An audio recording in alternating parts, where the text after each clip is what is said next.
Question ये है कि आपको क्या सारे न्यूट्रिएंट्स मिल जाते हैं फ्रॉम वेल बैलेंस्ड डाइट या नहीं मिलते हैं। अच्छा, पहले ना ये सही होता था, दैट वाज ट्रू, बिकॉज आपकी जो प्रोडक्शन थी वो बहुत अच्छी थी।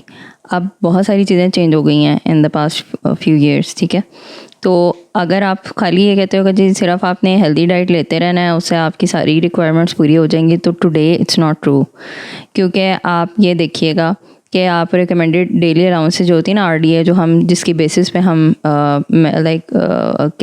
असेस करते हैं कि किस पॉपुलेशन को क्या रिक्वायरमेंट है, ठीक है।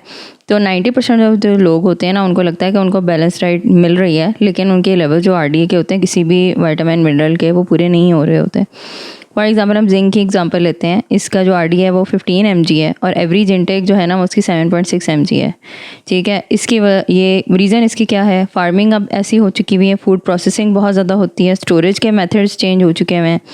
तो ज़्यादातर उससे क्या होता है कि शेल्फ़ लाइफ इंक्रीज़ हो जाती है, लेकिन फूड जो होता है ना वो डिप्लीट हो जाता है न्यूट्रिएंट्स से। तो न्यूट्रिएंट्स ऑलरेडी जो हमारे फूड में अब आ रहे हैं ना, वो पहले न्यूट्रिएंट डिप्राइव्ड फूड है। तो आप अगर खाली समझ रहे हो कि जी डाइट से पूरा हो जाएगा, तो डाइट से सब कुछ पूरा नहीं होने वाला।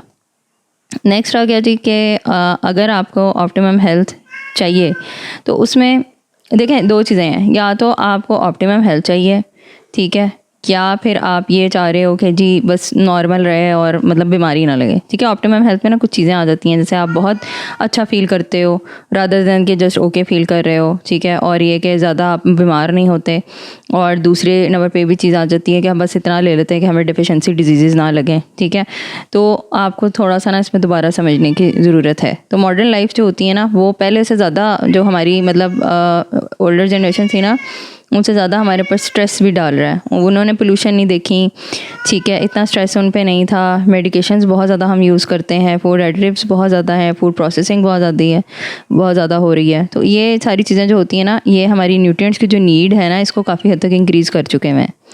फिर आपका आ जाता है कि अगर तो आपको बाउंडलेस एनर्जी चाहिए, ठीक है, और ब्रेन फंक्शन आप चाहते हो कि आपका शार्प हो, इलनेस आपकी कम से कम हो, ठीक है, कैंसर का रिस्क बहुत ज़्यादा रिड्यूस करना है, हार्ट डिजीज़ का रिस्क रिड्यूस करना है, क्योंकि आई डोंट थिंक कि कोई भी ऐसी फैमिली है जिसमें कोई ना कोई क्रॉनिक डिजीज़ सिवियर लाइक उसमें प्रेजेंट ना हो। Almost everybody have some kind of chronic disease running in their family, और जितनी यंगर जनरेशन है वो ज़्यादा प्रोन है क्योंकि उनको अर्ली एज में ये प्रॉब्लम होगी, ठीक है। तो हमारा फोकस यही होना चाहिए कि हम जो है ना सप्लीमेंट करें अपनी डाइट को विद ऐसे न्यूट्रिएंट्स जो हमारी डाइट में लैकिंग है, ताकि एटलीस्ट हम अपनी ऑप्टिमम न्यूट्रिशन जो है वो इंश्योर करें, सारे विटामिन्स मिनरल्स ऑप्टिमम अमाउंट में हमारी बॉडी में प्रेजेंट होंगे, तो ही अश्योर होगा कि हमारी हेल्थ अच्छी रहेगी और मेंटेन रहेगी, इलनेस कम होगी, अगर होगी भी तो हम जल्दी हील हो जाएंगे।